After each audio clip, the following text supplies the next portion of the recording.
these days do have a website. Look on the website. I had somebody ask me about this. They were debating between two different agents in Nashville. Both agents wanted this person. I said, go look at the website. And we pulled up the website, and one of them, all the pictures were really sleazy. I mean, it really looked more like an escort service than a talent agency. The other one looked all fresh and clean and wholesome and commercial work. And I said, okay, do you have any questions now? And she's like, yeah, I know what I'm doing now, okay? So look at their websites and see how they portray their talent, how they represent their talent, and say, do I want to be represented that way? So that's a good way to do it too, okay?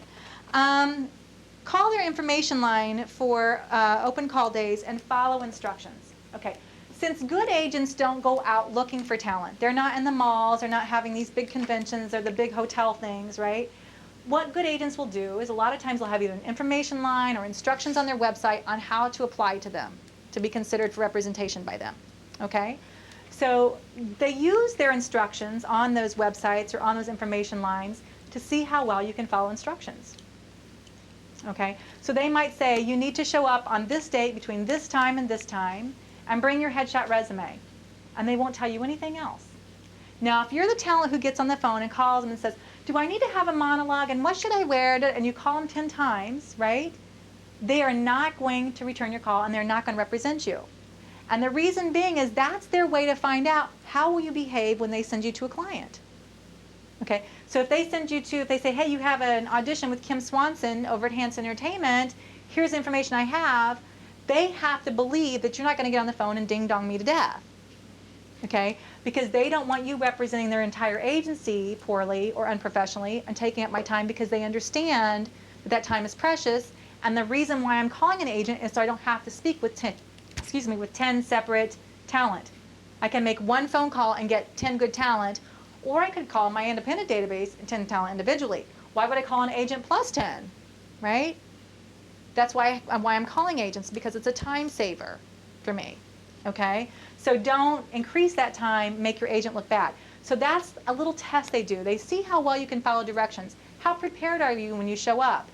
Since they didn't say have a monologue, do you really need to ask if you have one? Or should you maybe just assume it'd be a good idea to have one kind of in your back pocket?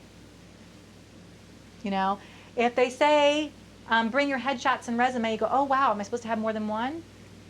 Take more than one, right? If they say, you know, you need to be here between this time and this time, say noon and 2, you show up at 1:45. You're ready to go. You're at the front of the line. They never have to wonder, are you going to make it to the audition in the nick of time? Okay? Prove to them how you're going to behave with one of their clients. That's what the audition process is about with an agent. They're trying to see how you're going to behave with their clients. Not with them, but with their clients. Okay? So that's the test. So think of it as a test. Okay? Another good way to find out if someone's legit is call your local SAG or AFTRA offices. Okay, Screen Actors Guild, right? Okay, they have a list of franchised agents. Okay, agents who've met their minimum requirements to represent talent who are union talent. Now, that gets a little trickier in smaller markets. Okay, because in small markets there are a lot of good agents who are not SAG or AFTRA franchised. They cannot meet the requirements. Okay. For example, one of the requirements to be franchised is you have to have a business or storefront. You cannot be operating out of your house. Well, in a small market, agents don't make enough money to justify paying rent on a business address when they know they can get just as much work operating out of their house. Okay? If they go get that business address, they've got to get that money from somewhere, so where are they going to get it? They're going to charge their talent, which is unethical too. So they have to make some tough choices in a small market. So a lot of times some really good ethical agents are operating out of a small home office or things like that. Maybe not have a storefront, so they don't qualify for that franchise. Okay? So don't use that as your only indicator, but in big markets like New York, LA, Chicago, that should definitely be something you check into. I wouldn't recommend signing with anyone who's not franchised. Okay, because there are enough good agents out there and enough opportunities for all of those locations that they can pay for that storefront. Okay? Okay. Ask other actors you meet for recommendations. Some of you here do not have agents, or you may not have an agent in this town or this area. You're going to have some breaks today, right? Take some time and chat with them. Say, hey, do you have an agent? Who's your agent? Are you happy with them? What do you like about them? What do you not like about them? Have you had any other agents in this area? What was your experience with them? Why did you change? Talk to each other. Get some feedback, right? And know that, I mean, when you look around the room, there are no two people here who are really going to compete for the same job. We have, a big room of people here, and no two people look exactly alike, exact same age range, exact same body types, right? So, share information, help each other out. When your agent is a strong agency, it's either easier for them to get you more work, right? So if you're helping your agent saying, yeah, I know a talent who's really good, they're looking for an agent, she's fantastic or he's fantastic, right? Your agent listens. Because if you're good, they know you know what good is, okay?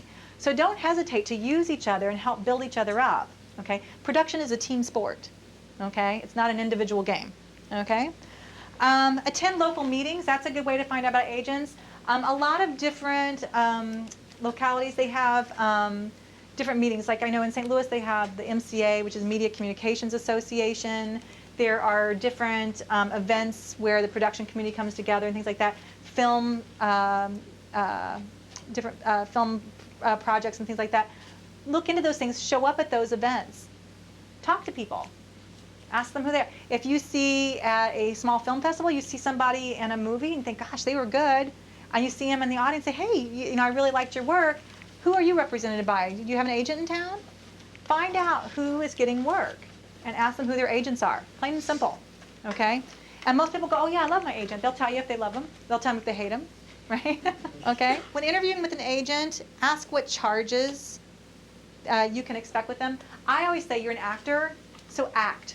When you go into an agent and you don't know if they're a scam or not, pretend like you're dumb. Play dumb and say, how much would I need to give you to represent me?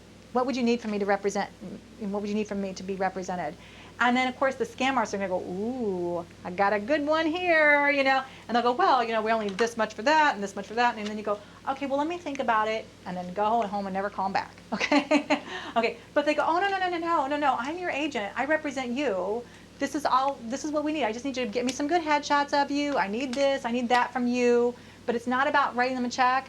That's a good sign right there that you have a good agent, okay? So I use that. Play dumb. You're an actor, right? Okay. Okay. Okay. Should you have more than one agent? This is a question I get asked a lot. Okay. If you were in a large market, you usually do have more than one agent.